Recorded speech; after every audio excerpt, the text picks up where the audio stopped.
sari, welcome back sa ating business chikahan, no?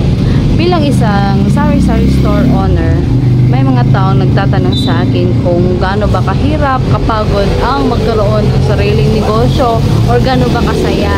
So ganito lang ang masasabi ko as a sari-sari store owner or kahit ano namang negosyo, no? Andun talaga yung pagod, no? Ang ano mo lang dyan, tiyaga at saka full dedication. Kasi pag hindi ka matyaga at hindi mo mamahalin yung negosyo mo, ay wala talaga tayong pabututunguhan yan.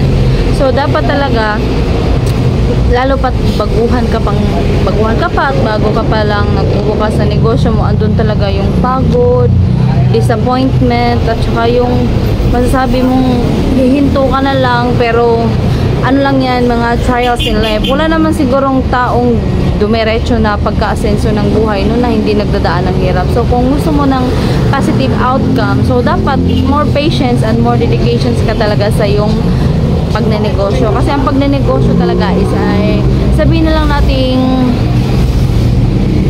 commitment.